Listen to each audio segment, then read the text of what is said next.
Hello everyone, मैं सुजीत शुक्ला स्वागत करता हूं आप सबका आपके अपने channel UPSC insights by Sujeet में। अगर आपने चैनल को अभी तक सब्सक्राइब नहीं किया तो प्लीज़ चैनल को सब्सक्राइब कीजिए। अगर आपको यूजफुल लगते हैं तो प्लीज़ इन्हें शेयर कीजिएगा।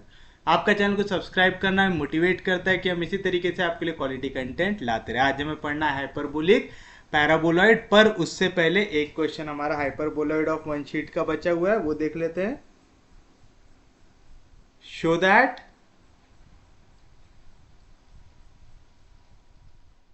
show that the perpendicular from the origin on the generator of the hyperboloid x square by a square plus y square by b square minus z square by c square equals to 1 lie on the cone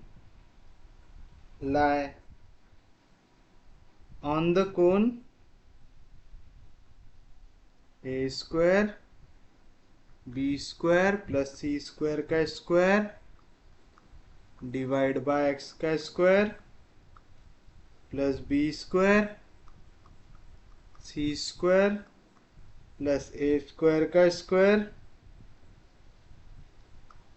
divide by y square minus c square a square minus b square का square divide by z square equals to 0। तो कुछ इस तरीके का question आपको दिया हुआ है।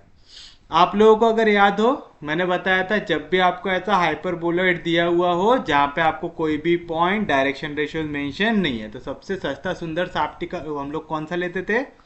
x minus a cos alpha upon a sine alpha equals to y minus b sine alpha upon minus b cos alpha equals to z by C.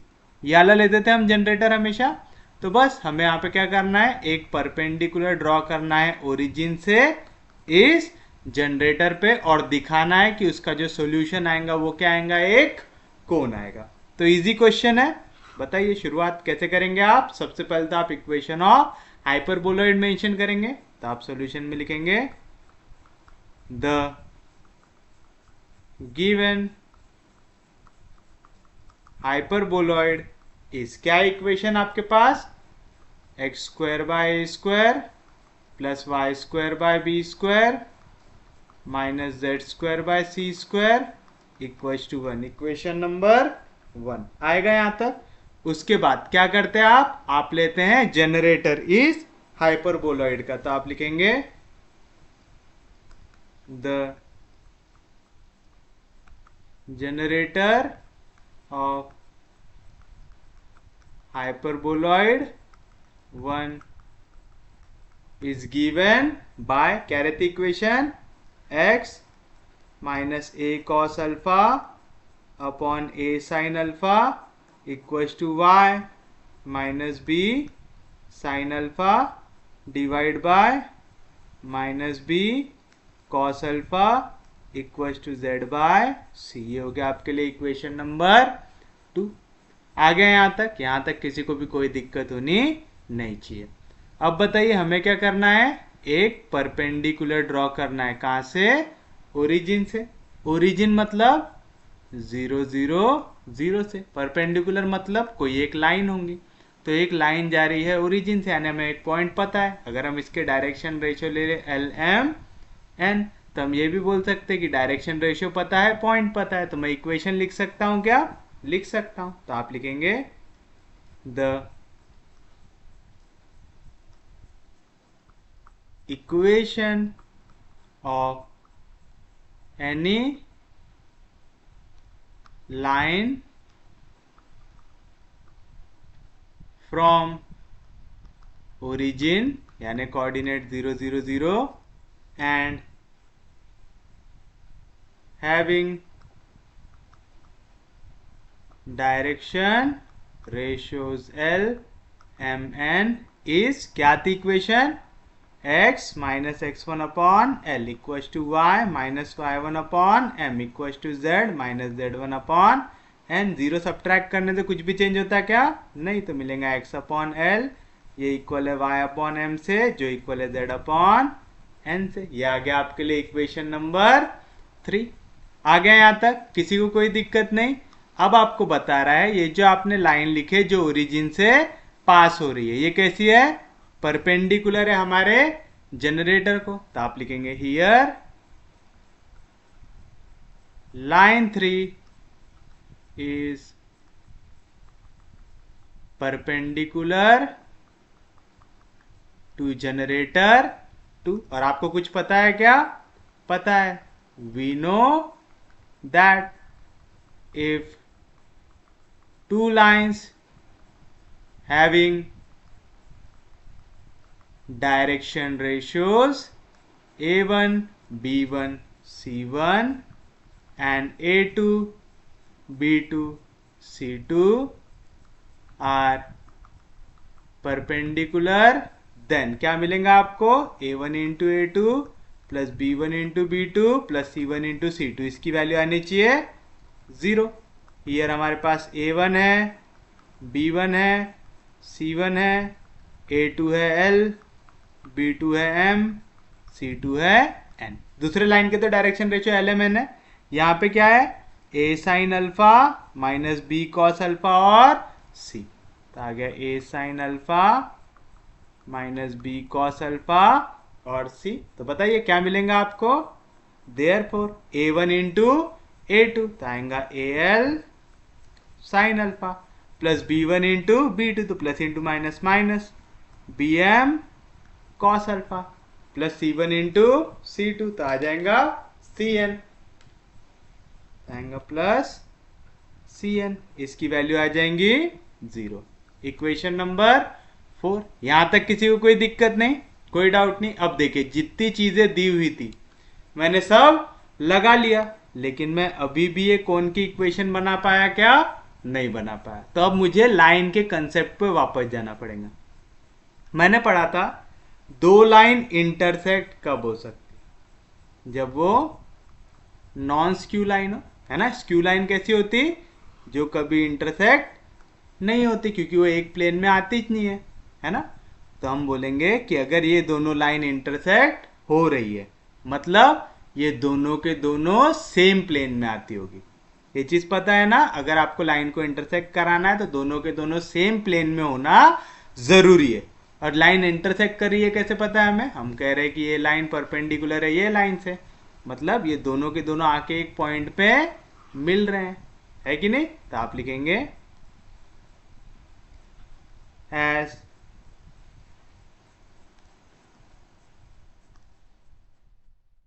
Both line 2 या तो आप इसे generator 2 and line 3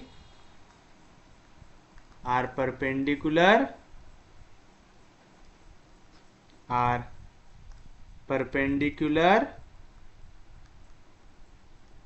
therefore they lie on the same plane, that is they are coplanar.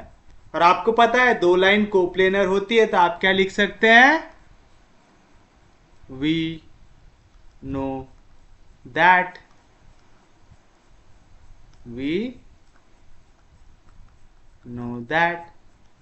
if the lines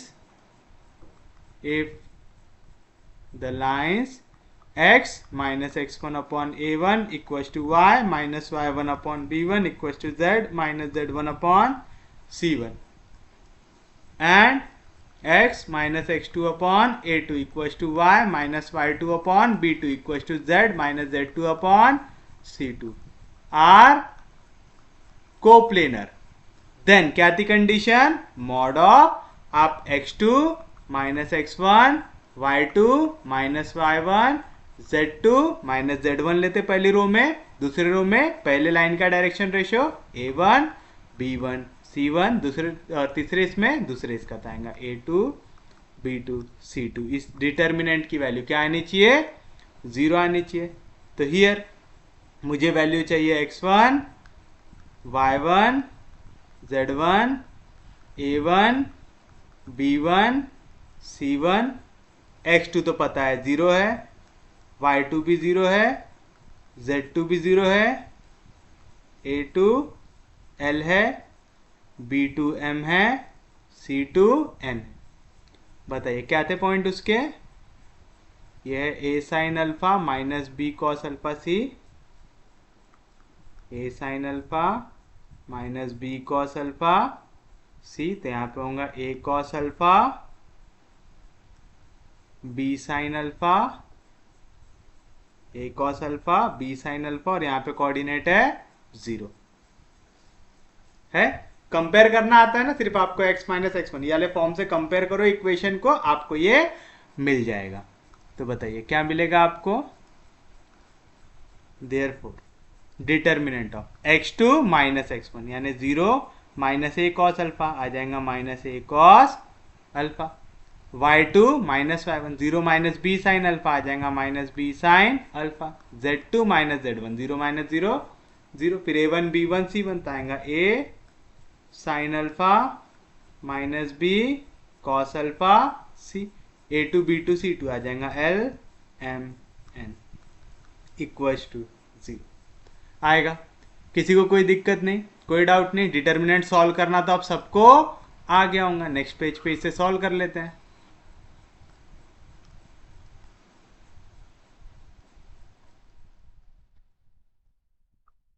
बताइए क्या मिलेगा? पहली value as it is आएगा minus a cos alpha. A cos alpha कहाँ पे है? फर्स्ट रो फर्स्ट कॉलम, छोड़ दो, क्रॉस कीजिए वैल्यू। तो क्या मिलेगा? Minus B N cos alpha, फिर कौन सा साइन आता? माइनस, ये एम जाके मल्टीप्लाई होगा सी से, तो आ जाएगा एम सी, या इसे हम लिख सकते सी एम लिख सकते हैं, क्योंकि हम b पहले लिख रहे हैं n बाद में लिख रहे हैं, तो यहाँ पे भी c पहले लिखेंगे m बाद में लिखेंगे। सेकेंड वैल्यू अलग साइन के साथ आता है, यहाँ पे हमेशा आने आपको क्या करना पड़ता है? पहली वैल्यू प्लस साइन के साथ, दूसरी माइनस साइन के साथ, तो माइनस इंटू माइनस हो जाएगा plus, b sine alpha into, अब b कहाँ पे?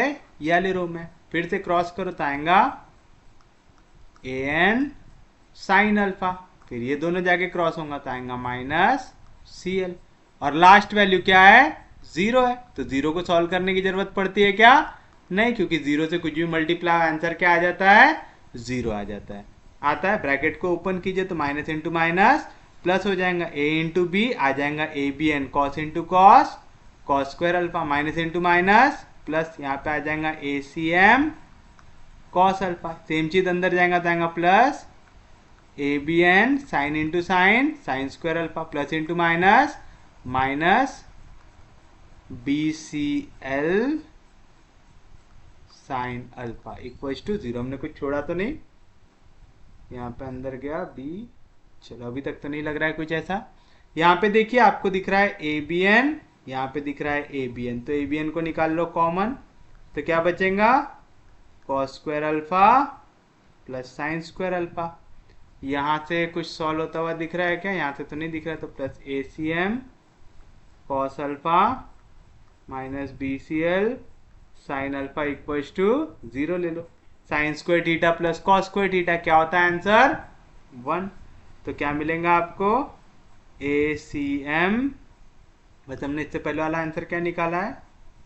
ए एल साइन अल्फा, तो हमने साइन अल्फा को पहले लिया है, तो यहाँ पे भी हम साइन अल्फा को पहले लिख देंगे। तो साइन अल्फा को सबसे पहले लिखो, क्या है? Minus B C L sine alpha plus A C M cos alpha plus A B N equals to 0। कितनी इक्वेशन दे चुके हम? 4 तक दे चुके। ये हो गया हमारे लिए 5। रीजन आएगा since cos square alpha plus sign square alpha की वैल्यू होती है 1। अब देखिए आपको यहाँ पे आंसर मिल गया है साइन और कॉस के टर्म्स में।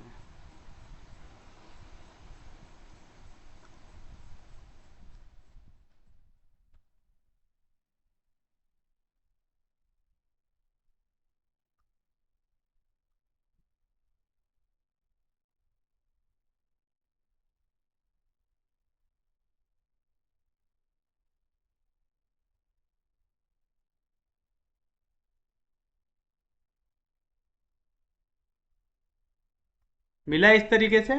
तो मैं इक्वेशन 4 को इस तरीके से लिख सकता क्या, यहाँ पे प्लस सी एन, उस साइड जाएगा तो माइनस सी एन, यहाँ पे प्लस ए बी एन, उधर जाएगा तो माइनस ए बी एन। अब देखिए मैं इसे साइन और कॉस के लिए सॉल्व कर सकता। साइन और कॉस के लिए क्यों सॉल्व कर रहा हूं, आप आंसर को देखिए, ए स्क्वायर बी स्क्वायर सी स्क्वायर एक्स स्क्वायर सब दिख रहा है, लेकिन यहाँ पे साइन कॉस दिख रहा है क्या आपको, नहीं दिख रहा है। यानी हमें जो आंसर मिला है उससे साइन और कॉस को हटाना है। तो आप लिखेंगे solving equation 4 and 5 for sine alpha and cos alpha. किसके लिए सॉल्व कर रहे हैं इसे, साइन अल्फा और कॉस अल्फा के लिए। तो चलिए पहले हम साइन अल्फा के लिए सॉल्व कर रहे हैं, तो ऊपर आ गया साइन अल्फा। क्योंकि आप साइन के लिए सॉल्व कर रहे हैं, आप किसको नहीं देखेंगे, साइन को नहीं देखेंगे। तो कॉस अल्फा की वैल्यू देखो, पहले क्या है माइनस बी एम, नीचे क्या है ए सी एम, फिर कांस्टेंट देखो क्या है minus C N minus A B N. याद रखना है पक्के में, आप इक्वल टू जीरो कब लेते, जब एल एम एन तीनों वेरिएबल जो सॉल्व कर रहे हैं अगर वह तो इक्वल टू जीरो। अगर कभी भी कांस्टेंट के साथ सॉल्व कर रहे हैं तो इक्वल टू कांस्टेंट बनाने की कोशिश करना। जैसे यहाँ पे देखो साइन अल्फा एक वेरिएबल लिए हमने, कॉस अल्फा लिए, ये वाली वैल्यू क्या होगी हमारे लिए, जिसमें साइन कॉस नहीं है वो कांस्टेंट, फिर आप कांस्टेंट को इक्वल टू के साथ डालना, याद रहेगा। पहली वैल्यू आ गई, फिर हम वैल्यू निकालेंगे कॉस अल्फा की। अब क्योंकि आप कॉस अल्फा को सॉल्व कर रहे हैं, आप कॉस की वैल्यू नहीं देखेंगे, तो पहले किसे देखेंगे, कांस्टेंट को, क्या है minus C N minus A B N. फिर किसको देखेंगे, साइन को, तो आएगा A L minus B C L आएगा। और लास्ट क्या आएगा, कांस्टेंट। कांस्टेंट को आप डिनोट करते हैं 1 से, तो आ जाएगा 1 अपॉन, जब कांस्टेंट को नहीं देखना तो क्या आएगा A L minus B C L minus B M A C M आएगा। यहाँ तक किसी को कोई दिक्कत नहीं।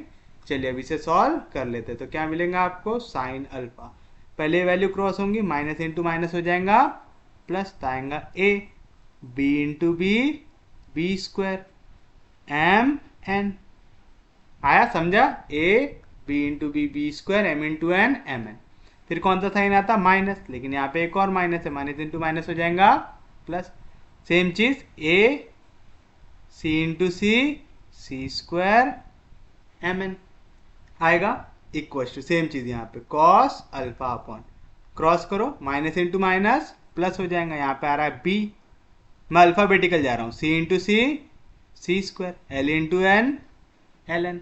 कौन सा साइन आता है यहाँ पे, माइनस, लेकिन एक और माइनस वाला साइन है यहाँ पे, तो माइनस इंटू माइनस हो जाएगा plus, a into a square into b into l n आएगा, समझ रहा है ना, इक्वल टू 1 अपॉन, सेम चीज यहाँ पे क्रॉस कीजिए, तो आएगा ए into a square L C M, या तो सी एल एम, अल्फाबेटिकल लिखो ताकि कंफ्यूज ना हो, ए स्क्वायर फिर दिख रहा है सी फिर एल फिर एम। कौन सा साइन आता है यहाँ पे, माइनस, और ये माइनस इंटू माइनस हो जाएगा plus, B into B B square C L M आएगा। यहां तक किसी को भी कोई दिक्कत होनी नहीं चाहिए। तो बताइए क्या मिला आपको यहाँ से, साइन अल्फा अपॉन, यहाँ पे ए दिख रहा है, यहाँ पे ए दिख रहा है, कॉमन निकाल लो, यहाँ पे एम एन, यहाँ पे एम एन दिख रहा है, कॉमन निकाल लो, तो क्या बचा B square plus C square equal to cos alpha upon, कुछ और यहाँ पे भी कॉमन दिख रहा है क्या, यहाँ पे बी दिख रहा है, बी दिख रहा है, एल एन दिख रहा है, एल एन दिख रहा है, तो बी एल एन निकाल लो कॉमन, तो क्या बचा c square plus A square equal to 1 upon, यहाँ पे कुछ दिख रहा है क्या, सी एल एम, तो सी एल एम को निकाल लो कॉमन, तो बचेगा ए स्क्वायर माइनस बी स्क्वायर। तो यहाँ से आप साइन अल्फा और कॉस अल्फा की वैल्यू निकाल सकते हैं क्या, बहुत आराम से निकाल सकते हैं।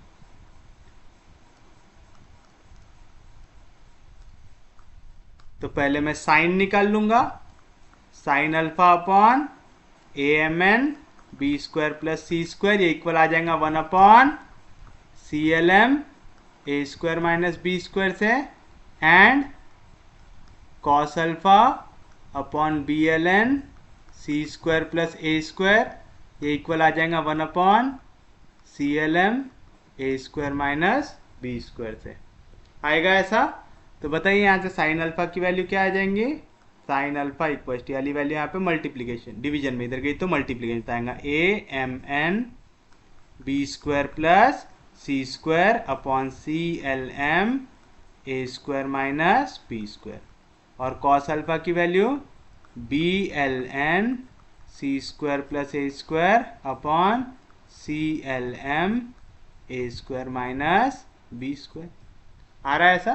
कुछ कट रहा है क्या यहाँ से?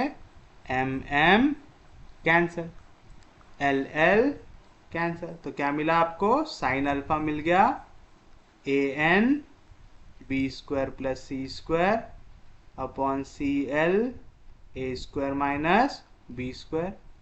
कॉस अल्फा मिला b n c square plus A square upon c m a square minus B square. पर अभी भी तो मुझे इक्वेशन जो निकालना था वो मिली क्या? नहीं मिली, लेकिन मैंने साइन अल्फा निकाल लिया, कॉस अल्फा निकाल लिया, और मुझे इनके बीच की आइडेंटिटी पता है। क्या पता है? We have sine square theta plus cos square theta, इसकी वैल्यू हमेशा क्या आती है? 1। तो आ जाएगा साइन स्क्वायर, मतलब ये पूरी वैल्यू का स्क्वायर, ए का स्क्वायर ए स्क्वायर, एन का square n square, B square plus सी स्क्वायर का स्क्वायर डिवाइड बाय सी का स्क्वायर सी स्क्वायर, एल का स्क्वायर एल स्क्वायर, ए स्क्वायर माइनस बी स्क्वायर का स्क्वायर प्लस कॉस स्क्वायर आएगा B square n square सी square plus ए square का square upon c square m square ए square minus B square का square equals to 1। अब देखिए पूरा answer A B C L M N के terms में हमने बना लिया। अब बस क्या करना है? इसे रीअरेंज करना है जैसा हमारा रिक्वायर्ड आंसर है उस पे। तो चलिए पहले हम रिक्वायर्ड आंसर का रेफरेंस ले लेते हैं। ये है हमारा रिक्वायर्ड आंसर।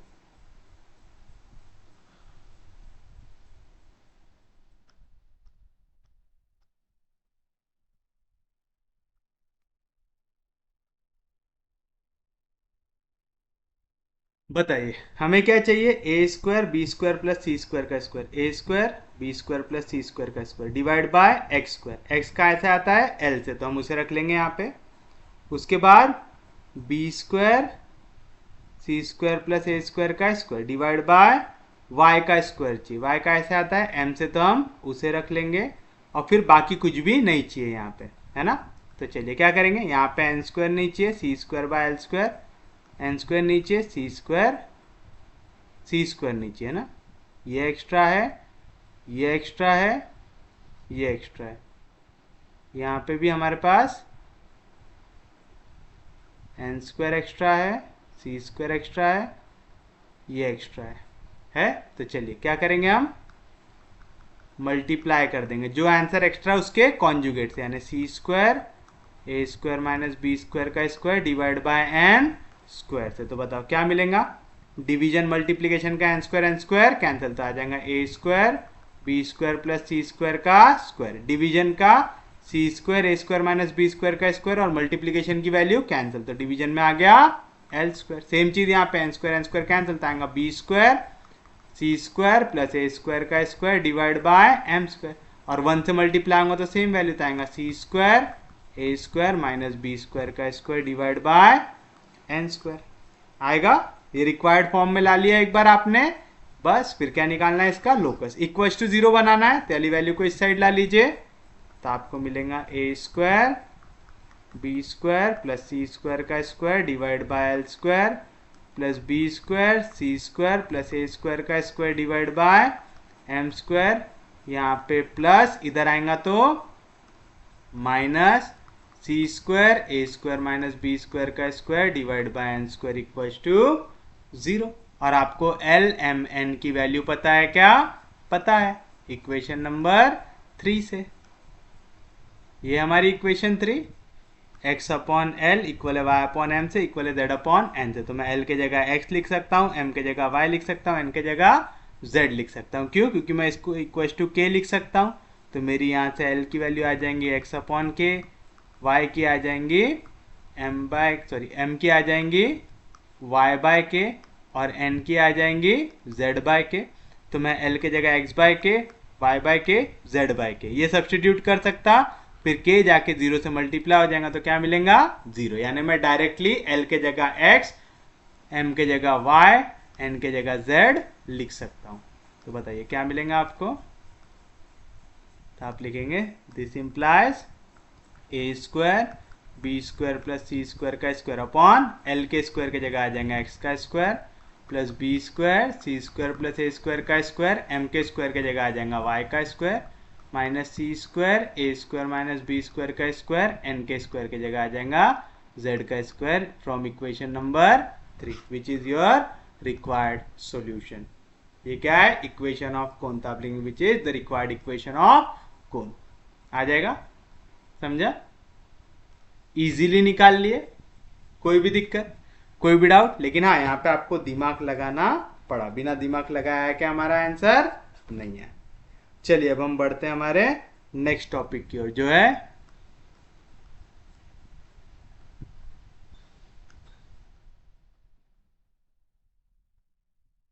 Hyperbolic paraboloid. अब देखिए हाइपरबोलिक पैराबोलॉइड की इक्वेशन कई जगह पे ऐसी दी होती है, कई जगह पे ऐसी दी होती है, कई जगह पे ऐसी दी होती है। सबकी सब इक्वेशन का एक ही है, हाइपरबोलिक पैराबोलॉइड की। हमारी बुक्स में ये वाली इक्वेशन यूज करता है तो हम भी ये वाली इक्वेशन को यूज करेंगे। समझ रहा है? तो आपको कंफ्यूज होना है क्या? ये पूरे पैटर्न हाइपरबोलिक पैराबोलॉइड के ही होते हैं। ए बी सी ये वैल्यूज का की होती है कांस्टेंट की। तो अगर मैं यहाँ पे 2 मल्टीप्लीकेशन में इधर डिवीजन में डाल दूं तो भी एक √2a और √2b का स्क्वायर बन जाएगा। उसी तरीके से 2c को इधर शिफ्ट कर सकता हूं। तो सब इक्वेशन सेम हाइपरबोलिक पैराबोलॉइड को ही रिप्रेजेंट करती है। तो कभी भी कंफ्यूज होना क्या उसको लेके नहीं, बट हम स्टैंडर्ड इक्वेशन उसे यूज करेंगे जो हमारी बुक्स में यूज की हुई है। तो आप लिखेंगे the equation of hyperbolic paraboloid is क्या रहती है? X square by A square minus Y square by B square equal to 2z होती है। ऐसा किसी को कोई दिक्कत नहीं। अगर मैं इसके फैक्टर निकालू तो क्या आ जाएगा? A square minus B square का फॉर्मूला है तो आ जाएगा ए माइनस बी इंटू ए प्लस बी आ जाएगा इक्वल टू 2z आ जाएगा। तो इससे मैं लैम्बडा और म्यू सिस्टम लिखूंगा। तो जब भी मैं लैम्बडा सिस्टम ऑफ जनरेटर लिखूंगा तो क्या आएगा? पहली वैल्यू तो x upon A minus Y upon B equal to lambda time Z ले लिया आपने। तो पहले फैक्टर के साथ जेड आ गया लैम्बडा के साथ, और दूसरी इक्वेशन प्लस के लिए आएंगी तो आएगा x upon A plus Y upon B equal to कौन है? 2 है। इसके साथ आ जाएगा 1 अपॉन लैम्बडा, यानी आ गया 2 बाय लैम्बडा। तो लैम्बडा सिस्टम कैसे लिखना है समझ में आ रहा? नेगेटिव के साथ z, पॉजिटिव के साथ कांस्टेंट। आ गया? नेगेटिव के साथ z, पॉजिटिव के साथ कांस्टेंट। सेम म्यू सिस्टम अगर लिखना रहा फिर मैं कैसे लिखूंगा? आसान है, इसका उल्टा कर देते हैं हम लोग। करते हैं ना, याद है ना सब लोगों को? आपको क्या करना पड़ता? हमेशा इसका अपोजिट लेते हैं वहां पे। तो हम क्या लेंगे? एक्स अपॉन ए प्लस वाई अपॉन बी, तो पॉजिटिव के साथ z आ जाएगा तो म्यू z, और नेगेटिव के साथ यानी एक्स अपॉन ए माइनस वाई अपॉन बी के साथ आ जाएगा 2 बाय म्यू। तो ये जाएगा आपके लिए म्यू सिस्टम ऑफ जनरेटर। तो lambda system of generator hyperbolic paraboloid के लिए कैसे लिखेंगे? X upon A minus Y upon B equal to lambda z, और x upon A plus Y upon B equal to 2 by z, यानी z के साथ और 2 के साथ। किसी के भी साथ भी नाइंसाफी की है क्या हमने? नहीं, सबको बरोबर मान दिए यहाँ पे। नेक्स्ट म्यू सिस्टम के लिए उसका अपोजिट। पहले नेगेटिव को भाव दिए थे, अब पॉजिटिव को भाव देंगे, तो x upon A plus Y upon B equal to mu z, फिर x upon A minus Y upon B equal to 2/म्यू। ये आएंगे आपका लैम्बडा सिस्टम और म्यू सिस्टम की इक्वेशन। आगे पक्के में अब इसकी भी प्रॉपर्टीज होती है, पूरी प्रॉपर्टीज प्रूव करते बैठेंगे क्या हम? नहीं, बस लिख के रख लो, हम इंपॉर्टेंट वाली प्रॉपर्टी को बस प्रूव कर लेंगे। One generator each of lambda and mu system passes through every point of hyperbolic paraboloid of hyperbolic paraboloid. Second,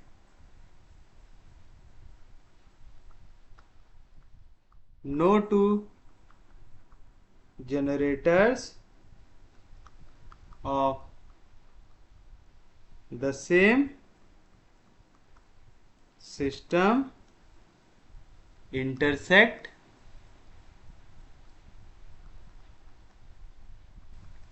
चलिए हम ये वाली प्रॉपर्टी को प्रूव कर लेते। क्या कह रहा है? No two generators of same system intersect, यानी अगर आप सेम सिस्टम लेंगे, चाहे लैम्बडा सिस्टम ले चाहे म्यू सिस्टम ले, तो सेम टाइप के अगर आप जनरेटर्स लेंगे तो वो इंटरसेक्ट नहीं करता है। तो चलिए हम लैम्बडा सिस्टम लेके सॉल्व कर लेते हैं और लिख देंगे similarly we can prove for mu system. तो आप लिखेंगे सॉल्यूशन में सबसे पहले the equation of hyperbolic paraboloid is, क्या रहती equation? X square by A square minus Y square by B square equal to 2z, equation number 1। अब हम ले लेते हैं लैम्बडा सिस्टम के दो जनरेटर ले लेंगे, तो पहला वाला रहेगा लैम्बडा 1, दूसरा वाला रहेगा लैम्बडा 2। तो आप लिखेंगे consider the two generators of lambda system. कौन कौन से ले लेंगे? एक लैम्बडा 1, दूसरा लैम्बडा 2। तो आपका क्या आएगा? पहला इक्वेशन, लैम्बडा सिस्टम लिखना आता है ना, पहले नेगेटिव, तो एक्स अपॉन ए माइनस वाई अपॉन बी आएगा जेड के साथ, तो आ गया लैम्बडा जेड। अब मैं दो सिस्टम ले रहा हूं, तो एक को ले लूंगा लैम्बडा 1, एक को ले लूंगा लैम्बडा 2, तो यहाँ पे आ जाएगा लैम्बडा 1 जेड। सेम चीज पॉजिटिव के लिए, तो एक्स अपॉन ए प्लस वाई अपॉन बी, बस यहाँ पे क्या आ जाएगा? कांस्टेंट की बारी, अब तो आ जाएगा 2 अपॉन लैम्बडा 1। याद रखना, पहले वाले के साथ न्यूमरेटर में, दूसरे वाले के साथ डिनोमिनेटर में। इक्वेशन नंबर 3 ये हो गया लैम्बडा 1 के लिए, और फिर लैम्बडा 2 के लिए क्या आएगा? X upon A minus Y upon B equal to lambda 2 Z, equation number 3। X upon A plus Y upon B equal to 2 upon lambda 2, equation number 5। ये हो जाएगा इक्वेशन 4, ये हो जाएगा equation 5, where lambda 1 and lambda 2 are distinct values, are distinct values. क्यों? क्योंकि आपको दो डिफरेंट जनरेटर लेना है और दिखाना है कि ये लोग आपस में इंटरसेक्ट नहीं करेंगे। आपको याद है कैसे दिखाते थे? हम इन इक्वेशन को करेंगे सॉल्व। अगर ये इक्वेशन को सॉल्व करने के बाद सेम वैल्यू आपको मिलती है, तो हम बोल सकते हैं कि ये दोनों की दोनों लाइन क्या कर रही है? इंटरसेक्ट कर रही है, यानी इक्वेशन कंसिस्टेंट हो जाएगा। लेकिन अगर सेम वैल्यू ना मिले, यानी इक्वेशन इनकंसिस्टेंट हो जाएगा। तो चलिए अब इसे कैसे सॉल्व करेंगे? देखिए मुझे यहाँ पे ये दोनों का लेफ्ट हैंड साइड दिख रहा है सेम, वैसे हमको तो यहाँ पे लेफ्ट हैंड साइड सेम भी दिखाएंगे, तो हमें lambda 1 lambda 2 Z Z cut जाएगा, है ना, तो यहाँ से जेड की वैल्यू आ जाएंगी 0 हमारी इस केस में, और इस केस से हमें जेड नहीं मिल सकता। तो हमें ऐसा कुछ करना पड़ेगा जिससे हम इसे सॉल्व कर सके। तो बताइए क्या करेंगे? हम पहले कर लेते हैं दो को ऐड, तो आप लिखेंगे ऐड इक्वेशन 2 एंड 5, तो 2 एंड 5 को कर दीजिए ऐड, तो क्या होगा, plus y by b minus y by b cancel, तो x upon A plus x upon a क्या आ जाएगा, 2x अपॉन ए। इसकी वैल्यू राइट हैंड साइड भी ऐड हो जाएगा, तो आएगा lambda 1 z plus 2 by lambda 2, यानी यहाँ से x की वैल्यू क्या आएंगी, a by 2 into lambda 1 z plus 2 by lambda 2 आ जाएगा। सेम चीज अभी आपने क्या किया, 2 और 5 को ऐड किया तो x अपॉन a की वैल्यू निकाले, सेम 3 और 4 से निकालिए, तो आप लिखेंगे ऐड इक्वेशन 3 एंड 4, दोनों को ऐड कर दीजिए, x upon A plus x upon a आ जाएगा 2x upon A plus y by b minus y by b cancel, equal to यहाँ पे क्या आ जाएगा, 2 upon lambda 1 plus lambda 2 z आ जाएगा। तो यहाँ से x की वैल्यू क्या आ गई, a by 2 2 upon lambda 1 plus lambda 2 z आ गई।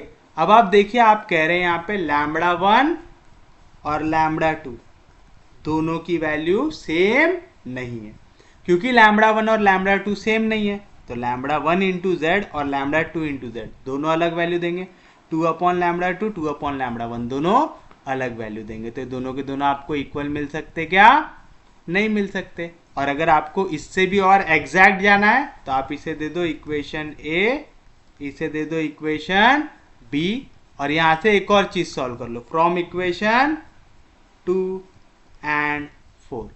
2 एंड 4 में आपको क्या दिख रहा है, इसका दोनों का लेफ्ट हैंड साइड सेम है, तो राइट हैंड साइड भी सेम होगा, मतलब लैम्बडा 1 जेड ये इक्वल आ जाएगा लैम्बडा 2 जेड से आएगा, मतलब lambda 1 Z minus lambda 2 Z की वैल्यू मिलेगी 0 मिलेगी, और आप यहां से z को कॉमन निकालेंगे तो आएगा lambda 1 minus lambda 2 into z equal to 0।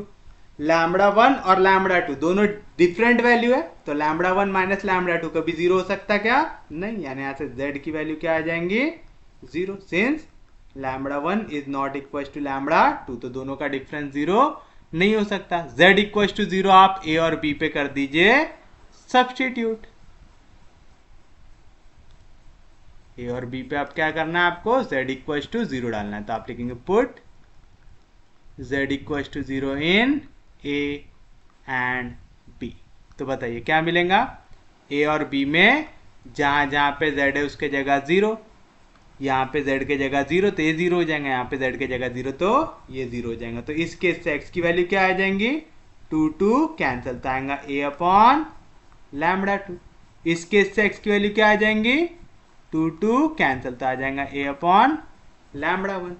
Lambda 1 और लैम्बडा 2 दोनों कैसे हैं, डिफरेंट है, तो यहां से आपको दो डिफरेंट वैल्यू मिल रही है x की, समझ रहे हैं आपको, तो आप लिखेंगे therefore solving these equations gives different values of x, x की डिफरेंट वैल्यू आ रही है, यानी आपका सिस्टम कैसा है, इनकंसिस्टेंट है, तो आप लिखेंगे therefore the given system of equations is inconsistent, inconsistent है मतलब वो इंटरसेक्ट नहीं करता, तो आप लिखेंगे देयरफॉर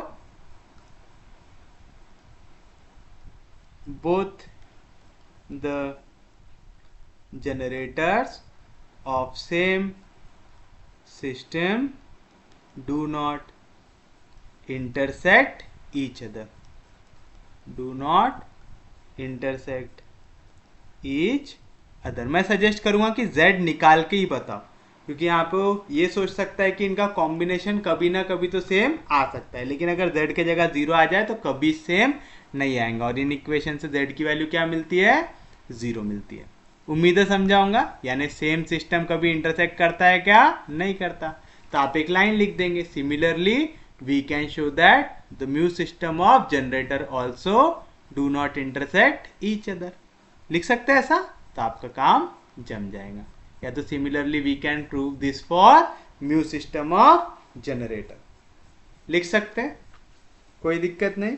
अब इंपॉर्टेंट वाला भी देख लेते हैं, जो है any generator off the lambda system intersects any generator of mu system. यानी अगर आप एक जनरेटर लेंगे लैम्बडा सिस्टम का और एक जनरेटर लेंगे म्यू सिस्टम का, तो दोनों आपस में एक दूसरे को क्या करना चाहिए, इंटरसेक्ट करना चाहिए। चलिए अब ये भी प्रूव कर देते हैं। तो बताइए, सबसे पहले आप क्या करेंगे, इक्वेशन लिखेंगे। तो आप लिखेंगे the equation of hyperbolic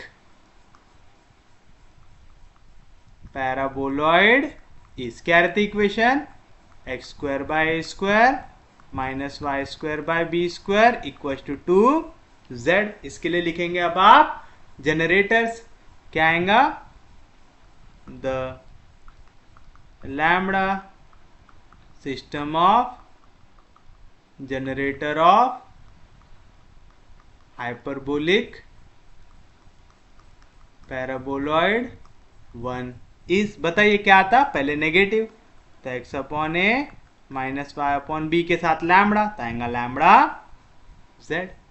second x upon A plus Y upon b के साथ सेकेंड कांस्टेंट, तो आएगा 2 बाय लैम्बडा। ये हो गई इक्वेशन नंबर 2, ये हो गई इक्वेशन नंबर 3। लैम्बडा सिस्टम के बाद म्यू सिस्टम, तो आप लिखेंगे the mu system of generator of hyperbolic paraboloid 1 is, क्या आएगा, अपोजिट। अभी तक नेगेटिव वाले के साथ लैम्बडा था, तो अब पॉजिटिव वाले के साथ म्यू आएगा, तो आएगा x upon A plus Y upon B equal to mu z, equation 4। और अब नेगेटिव वाले के साथ रेसिप्रोकल, तो x upon A minus Y upon B equal to constant by mu, equation number 5 आ गया। अब हमें दिखाना है कि ये इंटरसेक्ट करते हैं। अगर इंटरसेक्ट करते होंगे तो क्या होगा, जैसे ही आप इन्हें सॉल्व करेंगे तो इस सिस्टम ऑफ इक्वेशन कंसिस्टेंट दिखनी चाहिए, यानी आपको एग्जैक्ट एक आंसर मिलना चाहिए। तो चलिए हम पहले इनसे सॉल्व कर लेते हैं। फ्रॉम इक्वेशन 2 and 4, पहले जेड ही निकाल लेते हैं। फ्रॉम इक्वेशन 2 and 4 आएगा, वैसे जेड डायरेक्ट निकालेंगे क्या, निकाल लेते हैं। चलो फ्रॉम इक्वेशन 2 and 4 बताइए क्या मिलेगा आप लोगों को। फ्रॉम इक्वेशन 2 and 4, 2 and 4 नहीं लगेगा यार, 2 and 5 लगेगा। फ्रॉम इक्वेशन 2 and 5 क्या मिलेगा, दोनों का लेफ्ट हैंड साइड सेम है, तो राइट हैंड साइड भी सेम होना चाहिए। तो क्या मिलेगा, लैम्बडा जेड की वैल्यू आ जाएंगी 2 बाय म्यू, यानी यहाँ से जेड की वैल्यू आ गई 2 अपॉन लैम्बडा म्यू आ गई। किसी को कोई दिक्कत नहीं, कोई डाउट नहीं। यहाँ पे थोड़ा ध्यान देना, हम लोग हमेशा सेम साइन देखते हुए चलते हैं। समझा, पहली चीज निकाल लिए, जेड निकालना सबसे आसान था। अब बारी है एक्स और वाई निकालने की। बताइए एक्स और वाई कैसे निकालेंगे। पहले तो हमें ऐसा देखना पड़ेगा कौन सी वैल्यू से आप सब्ट्रैक्ट कर सकते हो, और याद रखना सेम जनरेटर को मत सॉल्व करना, ठीक है, हमेशा अपोजिट जनरेटर की वैल्यू लेना। अब देखो अगर मैं ये दोनों को ऐड कर दूं तो यहाँ पे y by b minus y by b हो जाएगा कैंसिल। तो आप लिखेंगे add equation 2 and 4, we get क्या मिलेगा, x upon A plus x upon a आ जाएगा 2x upon A, minus y by b plus y by b cancel आ जाएगा equal to lambda z plus mu z, तो आ जाएगा lambda plus mu z आ जाएगा। किसी को कोई दिक्कत नहीं, तो आपको मिलेगा यहाँ से x की वैल्यू, यहाँ पे a और 2 डिवीजन में इधर जाएगा मल्टीप्लीकेशन में, यहाँ पे आ जाएगा lambda plus mu into z, z की वैल्यू क्या है 2 upon lambda mu. From equation number 6 substitute कर दिया यहाँ पे वैल्यू, तो बताइए x की वैल्यू क्या है, 2 कैंसिल, तो आ गई a into lambda plus mu upon lambda into mu, equation number 7 आ गया। अब जैसे आपने ऐड करके निकाला, अब सेम दो इक्वेशन को सब्ट्रैक्ट करके निकालिए। कीजिए सब्ट्रैक्ट, तो यहाँ पे क्या करेंगे आप, करेंगे subtract equation 2 from 4. Subtract equation 2 from 4. बताइए 2 और 4 को सब्ट्रैक्ट करने के बाद क्या मिलेगा आपको. 2 और 4 को अगर मैं करूंगा सब्ट्रैक्ट तो यहाँ पे x upon A minus x upon a हो जाएगा cancel. y upon b minus of minus Y upon b तो आएगा प्लस वाई अपॉन बी तो आएगा 2y bye B equal to यहाँ पे आएगा mu Z minus lambda Z तो आ जाएगा mu minus lambda times Z. तो क्या मिलेंगी y की वैल्यू. यहाँ पे b डिवीजन में उधर गया मल्टीप्लिकेशन में 2 मल्टीप्लिकेशन में इधर गया डिवीजन में mu minus lambda into z. Z की वैल्यू क्या है 2 by lambda u from equation number 6 आएगा. फिर से 2 कैंसर तो यहाँ से हमें y मिल गया जो मिला b mu minus lambda upon lambda mu आया. तो 6 हो गया था 7 उसको दिए रहे होंगे तो ये हो जाएंगे इक्वेशन नंबर 8 आ गया. तो आपके पास x कोऑर्डिनेट आ गया, y कोऑर्डिनेट आ गया, z कोऑर्डिनेट आ गया. इक्वेशन सॉल्व करते वक्त मैंने ये इक्वेशन देखा, ये इक्वेशन देखा और ये इक्वेशन देखा. ये इक्वेशन को अभी तक हाथ लगाया क्या नहीं. तो अगर यहां से निकाली हुई वैल्यू इसे सेटिस्फाई कर दे तो सिस्टम ऑफ इक्वेशन क्या हो जाएगा कंसिस्टेंट हो जाएगा. तो आप लिखेंगे पुट x की वैल्यू है आपके पास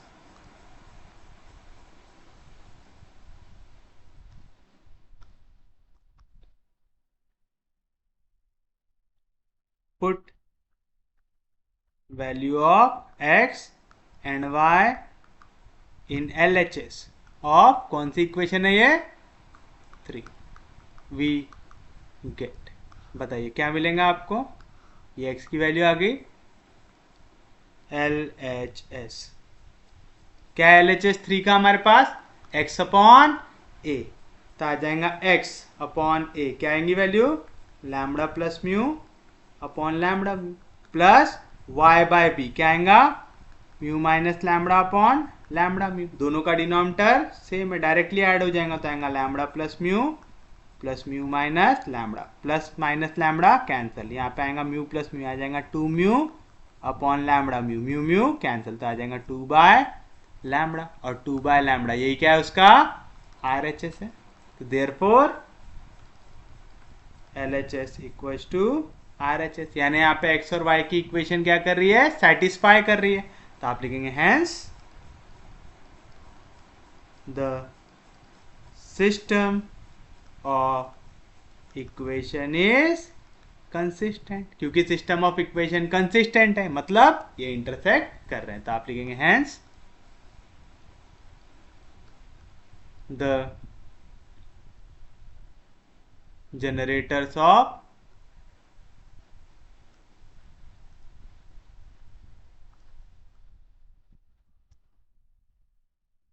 hence the generator of lambda system intersects any generator of mu system. आएगा कोई दिक्कत नहीं किसी को भी आसानी से समझा. और इनका पॉइंट ऑफ इंटरसेक्शन भी देख लो. क्या आया x कोऑर्डिनेट आया आपके पास a into lambda plus mu upon lambda mu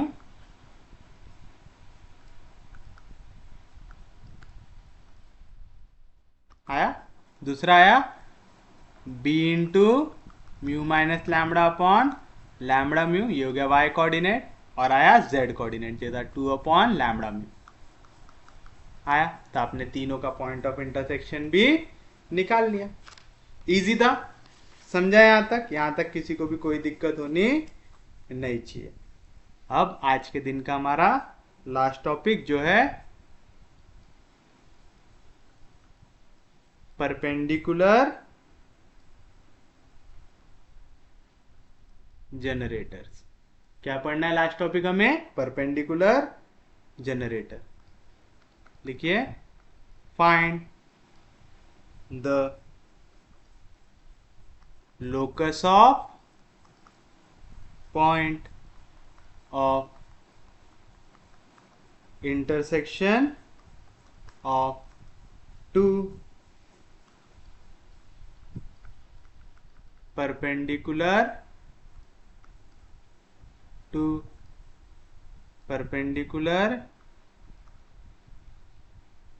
generators of a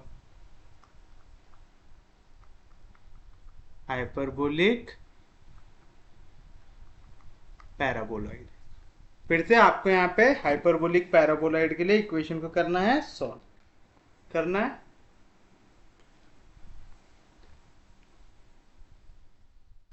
चलिए बताइए कैसे करेंगे। कल के लेक्चर में हमने इसी टाइप का क्वेश्चन देख के आए हैं।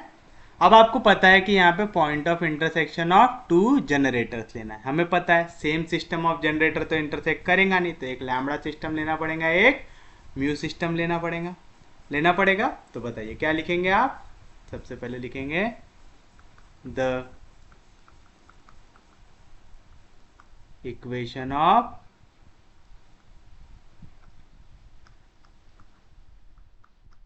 हाइपरबोलिक पैराबोलॉइड इज क्या आएगा, x square by A square minus Y square by B square equal to z. सबसे पहले इसका आप क्या लिखेंगे, लैम्बडा सिस्टम। तो आप लिखेंगे the lambda system of generator of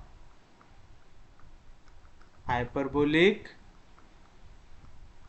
paraboloid 1 is क्या आएगा, पहले नेगेटिव के साथ लैम्बडा तो आएगा x upon A minus Y upon B equal to lambda z आया, और second x upon A plus Y upon B equal to constant के साथ आएगा 2 बाय लैम्बडा आएगा। आप लोगों को याद होगा जब भी हम परपेंडिकुलर जनरेटर की बात करते हैं, जनरेटर परपेंडिकुलर है मतलब अगर L1 M1 N1 L2 M2 N2 ये डायरेक्शन रेशियो है दो जनरेटर के, अगर दोनों परपेंडिकुलर है तो L1 L2 plus M1 M2 plus N1 N2 इसकी वैल्यू क्या आनी चाहिए, 0 आनी चाहिए, यानी मुझे डायरेक्शन रेशियोज लगते हैं।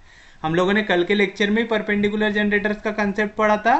तो बताइए क्या करेंगे आप, एक्स वाई जेड को एक साथ लेके आ जाएंगे। तो आप लिखेंगे that is x upon A minus Y upon b minus lambda z equal to 0। इसे मैं दे दूंगा इक्वेशन नंबर 2, एक्स अपॉन ए प्लस वाई अपॉन बी। यहाँ पे जेड की वैल्यू नहीं है तो मैं चाहूँ तो ऐसा लिख सकता हूँ plus 0 z equal to 2 by lambda, equation number 3। अब मैं ले लूंगा उसके डायरेक्शन रेशियोज, क्योंकि आपको याद रखना है परपेंडिकुलर जनरेटर दिया हुआ है मतलब आपको डायरेक्शन रेशियोज लगना है जनरेटर के। अब आपका ये लैम्बडा सिस्टम ऑफ जनरेटर कब बना, जब ये दो प्लेन आपस में इंटरसेक्ट हुए, यानी आपका जो जनरेटर है ये इस प्लेन और इस प्लेन दोनों के ऊपर लाई करता है। तो आप लिखेंगे let L1 M1 N1 be the direction ratios of मैं इसे नाम देता हूं ए ऑफ जनरेटर ए। तो जनरेटर ए के मैंने डायरेक्शन रेशियो ले लिया L1 M1 N1। तो आप लिखेंगे सिंस दिस, या तो पहले आप नॉर्मल लिख दो इन प्लेन का। तो आप लिखेंगे this generator A is formed by intersection of plane 2 and plane 3, यानी प्लेन 2 और प्लेन 3 के इंटरसेक्शन से मेरा ये जनरेटर बन रहा है। तो आप फिर क्या लिखते थे, hence generator a lie on both plane 2 and plane 3। ये जो होता है ये क्या होते हैं, direction ratios of normal to the plane, क्योंकि प्लेन की इक्वेशन क्या होती है ax plus b y plus c z plus d equal to 0, जहां पे a b c ये होते हैं direction ratios of normal to the plane. तो आप लिखेंगे the direction ratios of normal to plane two R. बताइए क्या आएगा, प्लेन 2 के लिए direction ratios of normal 1 upon a into x है, तो पहला डायरेक्शन रेशियो हो गया 1 upon A, minus 1 by b into y है, दूसरा डायरेक्शन रेशियो हो गया माइनस 1 बाय बी, और माइनस लैम्बडा जेड है तो तीसरा डायरेक्शन रेशियो हो गया minus lambda. Similarly the direction ratios of normal to plane 3R। बताइए प्लेन 3 के लिए 1/a इंटू एक्स, तो पहला डायरेक्शन रेशियो हो गया 1/a। 1/b इंटू वाई, तो दूसरा डायरेक्शन रेशियो हो गया 1/b। 0 इंटू जेड, तो तीसरा डायरेक्शन रेशियो हो गया 0। अब क्योंकि आपका ये जो जनरेटर है ये बना है आपके दोनों के दोनों प्लेन के इंटरसेक्शन से, मतलब ये दोनों प्लेन के ऊपर आता होगा। तो अगर मेरा ये जनरेटर इस प्लेन के ऊपर है तो मैं इस प्लेन को कभी भी अगर कोई नॉर्मल ड्रॉ करूंगा तो मेरे जनरेटर को भी कैसे रहेंगी, नॉर्मल रहेंगी। एंड मुझे पता है कि अगर दो लाइन परपेंडिकुलर हो, आप लिखेंगे we know that if two lines having direction ratios a1 b1 c1 and a2 b2 c2 are perpendicular, then आपको क्या मिलता है a1 into a2 plus b1 into b2 plus c1 into c2 equals to 0। Therefore अब ये मेरा generator a है, ये पड़ा हुआ है प्लेन 2 के अंदर, और प्लेन 2 को कोई भी लाइन अगर नॉर्मल रहेंगे उसके डायरेक्शन रेशियोज ये है, तो क्या मिलेगा a1 इंटू a2 यानी l1 इंटू 1/a, तो आ जाएगा l1/a। m1 इंटू -1/b, तो आ जाएगा -m1/b। n1 into minus lambda, तो आ जाएगा -n1 लैम्बडा। इसकी वैल्यू आ जाएंगी 0। सिमिलरली दूसरे प्लेन ने कोई पाप किया क्या, नहीं, तो l1 इंटू 1/a आ जाएगा l1/a। m1 इंटू 1/b आ जाएगा m1/b, और 0 इंटू n1 आ जाएगा 0n1 इक्वल्स टू 0 आ जाएगा। किसी को कोई दिक्कत नहीं, कोई डाउट नहीं, तो मैं अब इसे सॉल्व कर सकता हूँ। किसके लिए, l1/a, m1/b और n1 के लिए। तो अगर मुझे डाउट है तो मैं ऐसा लिख सकता हूँ l1/a इसका कोएफिशिएंट है 1, m1/b इसका कोएफिशिएंट है -1 और n1 इसका कोएफिशिएंट है माइनस लैम्बडा है। सेम चीज l1/a का दूसरी इक्वेशन में कोएफिशिएंट है 1, m1/b का कोएफिशिएंट है 1 और n1 का कोएफिशिएंट है 0 है। तो हम सबसे पहले सॉल्व करेंगे इसे l1/a के लिए। l1/a के लिए l1/a को मत देखो, तो पहले m1/b का कोएफिशिएंट देखो क्या है -1 1, फिर n1 का माइनस लैम्बडा 0 आ गया। इजी है। कल का लेक्चर देख के आए ना सब लोग, m1/b कल के लेक्चर जैसा ही कंसेप्ट है, तो m1/b को मत देखो, तो m के बाद कौन आता है सीक्वेंस में, n, तो n का देखो कोएफिशिएंट क्या है -λ0, तो आ गया -λ0, फिर 1 1 इक्वल्स टू लास्ट किसके लिए सॉल्व कर रहे हैं, n1 के लिए, तो n1 को मत देखो, तो l1/a का कोएफिशिएंट क्या है 1 1, m1/b का कोएफिशिएंट क्या है -1 आएगा। किसी को भी यहां तक कोई दिक्कत होनी नहीं चाहिए।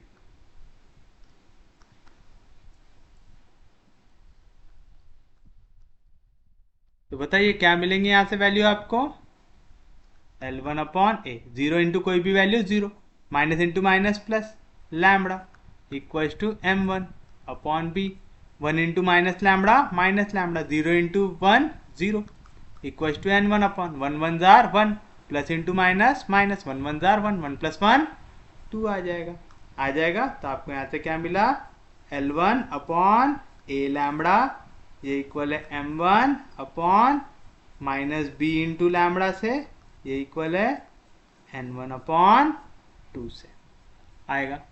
किसी को कोई दिक्कत नहीं, कोई डाउट नहीं, तो आप चाहो तो ये डायरेक्शन रेशियो ले सकते हैं या तो इसको डिवाइड बाय लैम्बडा कर सकते हैं।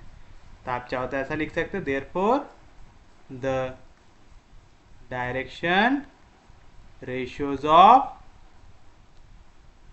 जनरेटर ए आर, पहला आएगा a लैम्बडा, दूसरा आएगा -b लैम्बडा और तीसरा आएगा 2।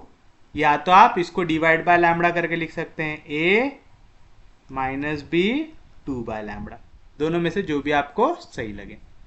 पहला निकाल लिए, किसी को कोई दिक्कत नहीं। अब हम लिखेंगे म्यू सिस्टम के लिए। किसके लिए हो गया आपके लिए, लैम्बडा सिस्टम ऑफ जनरेटर के लिए हो गया। तो आप लिखेंगे the mu system of generator of hyperbolic paraboloid is।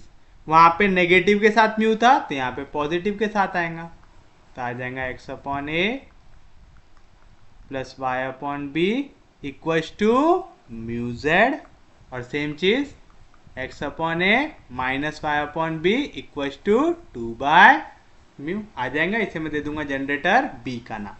फिर से मुझे, क्योंकि यहाँ पे डायरेक्शन रेशियोज का काम है, तो मुझे प्लेन के भी डायरेक्शन रेशियो चाहिए, तो एक साथ लिख देते हैं x अपॉन ए प्लस वाई अपॉन बी, इधर प्लस म्यू जेड, इधर गया तो minus mu z equal to 0। कितनी इक्वेशन यूज कर चुके हैं हम लोग अभी तक? कहाँ लिखे यार हम लोगों ने इक्वेशन? 3 तक यूज कर चुके, तो आ जाएगा 4। तो यहाँ पे आएगा x अपॉन ए minus Y upon b, z है क्या? नहीं, तो 0z इक्वल टू 2/म्यू, इक्वेशन नंबर 5 आ गया। ऐसा किसी को कोई दिक्कत नहीं? चलिए बताइए अब क्या करेंगे। फिर से आपको पता है ये दो प्लेन के इंटरसेक्शन से बना है आपका जनरेटर बी, तो आप लिखेंगे the generator b is formed by intersection of plane 4 and plane 5 आएगा। ऐसा किसी को कोई दिक्कत नहीं होनी चाहिए यहाँ तक। उसके बाद आप क्या करेंगे, इसके डायरेक्शन रेशियोज कर लेंगे अज्यूम, तो आप लिखेंगे late L2 M2 N2 be the direction ratios of generator B। अब डायरेक्ट लिख दूं क्या? देयरफॉर आपको पहला क्या मिलेगा, L2/A plus M2/B minus mu N2 equals to 0, और दूसरा क्या मिलेगा, L2/A minus M2/B plus 0 N2 equals to 0 मिलता है। ऐसा किसी को कोई दिक्कत नहीं? आप बरोबर डायरेक्शन रेशियोज लिख के अलावा पॉइंट टैली करने की कोशिश कीजिए, आपको सेम आंसर मिलेगा। चलिए बताइए, अब इसे सॉल्व करना है, तो L2/A का कोएफिशिएंट है 1, M2/B का भी कोएफिशिएंट है 1, और आ रहा है माइनस म्यू N2, और सेम चीज यहाँ पे 1 into L2/A minus M2/B plus 0 N2 equals to 0। मैं पहले इसे सॉल्व कर रहा हूँ L2/A के लिए, तो मैं L2/A को नहीं देखूंगा, तो डिनोमिनेटर में आएंगी वैल्यू, M2/B का कोएफिशिएंट आएगा 1 और माइनस 1, फिर N2 का coefficient minus mu 0 equals to, next मैं सॉल्व करूंगा इसे M2/B के लिए, तो मैं M2/B को नहीं देखूंगा, तो पहले आएगा M2 के बाद सीक्वेंस में आता है N2, तो आएगा माइनस म्यू 0, और फिर आएगा L2/A यानी 1 1 इक्वल्स टू, नेक्स्ट मैं सॉल्व करूंगा N2 के लिए, तो मैं N2 को नहीं देखूंगा, तो यहाँ पे L2/A का कोएफिशिएंट 1 1 और यहाँ पे 1 माइनस 1 आएगा।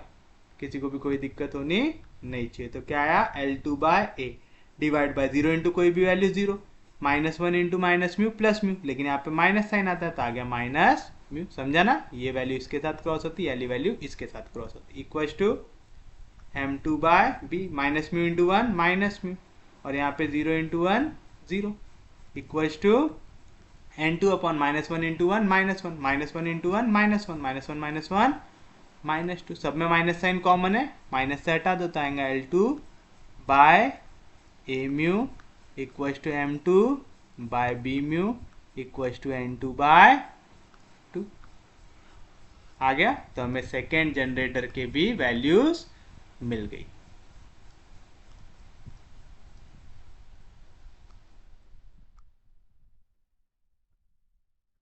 मिली क्या? तो आप लिखेंगे therefore the direction ratios of generator b are क्या आएगा, A म्यू B म्यू और 2। मैं ये ले सकता हूं या तो डिवाइड बाय म्यू कर सकता हूं, तो आएगा A B 2/म्यू आ गया। यहां तक किसी को कोई दिक्कत नहीं। और आपको पता है कि जनरेटर A और जनरेटर B। दोनों के दोनों आपको कैसे दिए हुए हैं? Perpendicular. And if two lines are perpendicular then sum of product of their direction ratios कितना आता है? 0। हमने जनरेटर के वैल्यू कहाँ निकाले थे? ये था जनरेटर ए के डायरेक्शन रेशियोज और ये था बी के। आ गया? तो आप लिखेंगे as generators A and B are perpendicular to each other, reason आएगा गिवन। तो लो प्रोडक्ट, पहली वैल्यू A मल्टीप्लाई होगा A से, तो A इंटू ए, पहले ऐसा लिख दो A into A, L1 into L2 plus M1 into N2 तो आएगा B into minus B plus N1 into N2 तो आएगा 2 by mu into 2 by lambda equals to 0। That is क्या मिलेगा? a into a square minus b into b square plus 2 2 जार 4 lambda mu equals to 0 आएगा। किसी को कोई दिक्कत नहीं, कोई डाउट नहीं। और आपको पता है ये क्या निकालना है? आपको निकालना है यहाँ पे locus of point of intersection of two perpendicular generator. आपने अभी दो परपेंडिकुलर सिस्टम के लिए एक्स वाई जेड कोएफिशिएंट निकाला है। इनमें से ये इतनी बड़ी इक्वेशन तो कहीं पे नहीं बन रही, लेकिन यहाँ पे क्या बन रहा है? 2 बाय लैम्बडा म्यू बन रहा है। और देखिए यहाँ पे आपके पास एक वैल्यू बन रही है जो है, मैं 2 2 जार 4 की जगह इसे ऐसा लिख सकता हूं क्या? 2 इंटू 2 बाय लैम्बडा म्यू लिख सकता हूं। और 2 बाय लैम्बडा म्यू ये क्या होता है? z कोऑर्डिनेट किसका? पॉइंट ऑफ इंटरसेक्शन का होता है। तो मैं इसे ही लिख सकता हूं, that is a square minus B square plus 2z equals to 0 where z equals to 2 by lambda mu is the point of intersection of generator A and B। या तो आप ऐसा भी लिख सकते हैं, we know that the point of intersection क्या रहता है? पूरा x कोऑर्डिनेट लिखो, y कोऑर्डिनेट, z कोऑर्डिनेट लिखो और फिर यहाँ पे z की वैल्यू को सब्स्टिट्यूट कर दो। तो ये रहेगा आपके लिए आपका final answer, which is the required